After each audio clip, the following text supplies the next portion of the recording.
साधना ने अपने इकलौते बेटे गगन की शादी निधि से कर दी। निधि बहू बनकर उनके घर आ गई। अगले दिन नई बहू अपने ससुराल की रसोई में गई तो वो चौंक गई।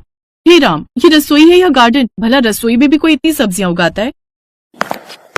बहू, मुझे हरी भरी रसोई पसंद है और छोटा परिवार है तो मैं ताजा सब्जियां अपनी रसोई में उगा लेती हूँ। ये एक स्लैब की जगह तो मैंने क्यारी के लिए ही बनवाई और इस खिड़की से सीधी धूप आ जाती है, इसलिए मैं ये खिड़की हमेशा खुली ही रखती हूँ। इससे ताजा हवा और धूप इन सब्जियों को मिल जाती है।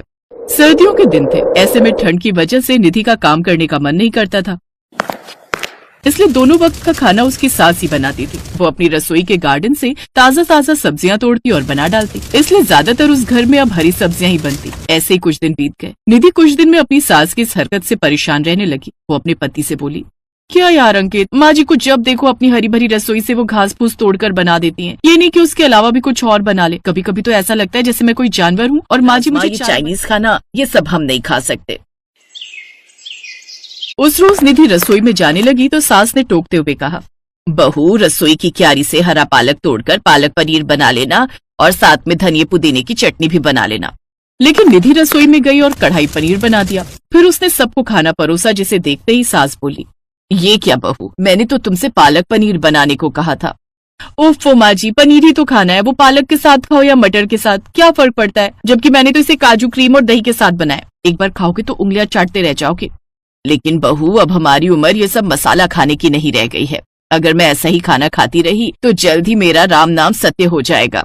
अब उसने सोचा, जब तक ये हरी भरी रसोई यहाँ पर रहेगी तब तक तो सासू माँ मुझसे भी ये हरी भरी सब्जियां ही बनवाती रहेगी, और इस भरी ठंड में तो मैं जितना इन सब्जियों को तोड़ती जाती हूँ उतना ये बढ़ती जाती। लेकिन अब मुझे कुछ ऐसा करना होगा जिससे ये हरी भरी सब्जियां सूखी जाए। अगर ये सब्जियों का गार्डन ही सूख जाएगा तो फिर तो सासू माँ मुझे खाना बनाने के लिए कहीं नहीं बनाकर खिलाए जा रही है।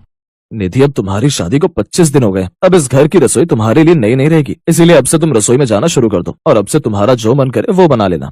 क्या क्या? मैं और खाना? लेकिन इतनी ठंड में मैं खाना कैसे बनाऊंगी? वेरी सिंपल, जैसे माँ बनाती है। मुझे तो इस ठंड में यही पता नहीं चलता कि वो रसोई है या तुम्हारा गार्डन।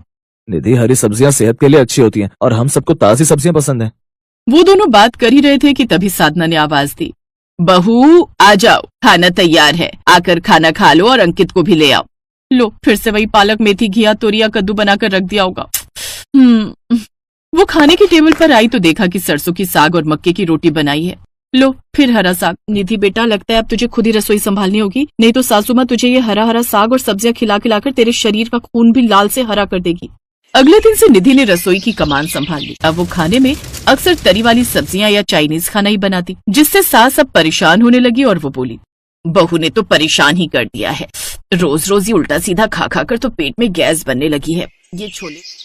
अब उसने जानबूझकर पानी में ज्यादा नमक घोलकर सब्जियों में डाल दिया, जिससे सारी सब्जियां गल गईं। सुबह निधि रसोई में आई तो वो मुरझाई हुई सब्जियां देखकर बहुत खुश हुई, लेकिन जानबूझकर वो चिल्लाने का ड्रामा करने लगी। हाय माँ जी, ये क्या हो गया? जल्दी आइए माँ जी, देखिए ये हमारी किचन गार्डन में क्या हुआ। साधना ने आकर जब अपनी सब्जियों को देखा तो वो बहुत दुखी हुई। हाय, मेरी ये हरी भरी सब्जियों को क्या हो गया? किसकी नजर लग गई मेरी रसोई बगिया को? मैं तो इन सब से बहुत प्यार करती थी। अब चुप हो जाइए माँ जी, आप फिर से इसमें सब्जियां उगाकर इसको हरा भरा बना लेना। ऐसा नहीं होगा बहू, क्योंकि ये हरियाली सिर्फ ठंड में ही आती थी, क्योंकि ये सब्जियां साल भर में सिर्फ सर्दियों में ही होती थी। साधना ने फिर कोशिश की, लेकिन उसकी रसोई हरी भरी नहीं हुई। अब साधना बाहर जाकर हरी भरी सब्जियां ले आती, लेकिन एक दिन उसने देखा फ्रिज में रखी हरी सब्जियां सड़ रही हैं। लेकिन बहू उनको ना बनाकर तरीदार सब्जी बनाती। ये सब देखकर साधना को गुस्सा आया और उसने एक प्लान बनाया।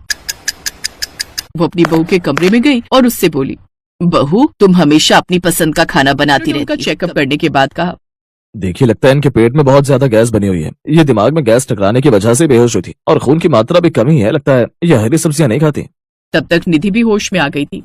तुम्हें बादी वाली चीजें जैसे राजमा, छोले ये सब कम करने होंगे और ये हेल्दी यानी कि हरी भरी सब्जियां खानी चाहिए।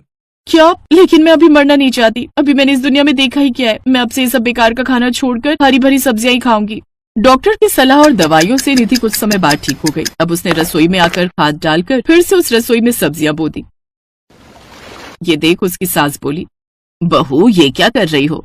माँ जी, मैंने ही आपकी हरी भरी रसोई की सब्जियों में पानी में नमक डालकर उनको खराब कर दिया था, लेकिन अब मुझे अकल आ गई है। अब हर सर्दियों में हमारी रसोई खूब हरी भरी रहेगी। मुझे माफ कर दीजिए माँ जी। गलती माफ करने लायक तो नहीं थी, लेकिन जब तुम अपनी गलतियों का प्रायश्चित कर ही रही हो तो फिर मैं तुम्हें एक मौका जरूर दूंगी। अब निधि भी पूरे मन से अपनी रसोई को हरा भरा करने में लग गई और फिर उनके हो जाने पर उन्हें ताजी सब्जियों का खाना बनाने लगी। हमारी पसंद का भी बना लिया करो। हाँ बताइए ना माँ जी, क्या खाना है आपको? अभी तो मैं अपने लिए पालक की भुजी बना रही हूँ, लेकिन ऐसा करना तुम सुबह नाश्ते में छोले भटूरे और दिन में राजमा चावल वो बना लेना। ये सब सुनकर निधि बहुत खुश हुई क्योंकि उसे तो ये सब बहुत पसंद था। बस फिर क्या था, अगले दिन निधि ने वो सब बनाकर तैयार कर लिया। अब साधना इसी तरह अपने लिए हरी सब्जी बना लेती और उससे कभी राजमा चावल, कभी छोले भटूरे, कभी चाउमीन ये सब बनवाती रहती और निधि तो बड़े मजे से ये सब खाती रहती। फिर एक दिन वो बोली, माँ जी मेरे पेट में बहुत दर्द हो रहा है, इनको मैंने बहुत जगाया लेकिन वो तो घोड़े बेचकर सो रहे हैं। अरे क्यों परेशान होती हो बहू, थोड़ी गैस बन गई होगी। एक काम करो, चाय और थोड़े पकौड़े बना लो, मौसम सुहाना हो रहा है। माँ जी यहाँ मेरे पेट में दर्द की मारी जान निकली पड़ी और आपको खाने की पड़ी है। निधि का दर्द बढ़ते ही जा रहा था और हालत ये हुई कि वो बेहोश होकर गिर पड़ी। ये देख साधना जोर से चिल्लाई, तभी अंकित वहां आ गया। वो सभी उसे जल्दी से अस्पताल ले गए जहाँ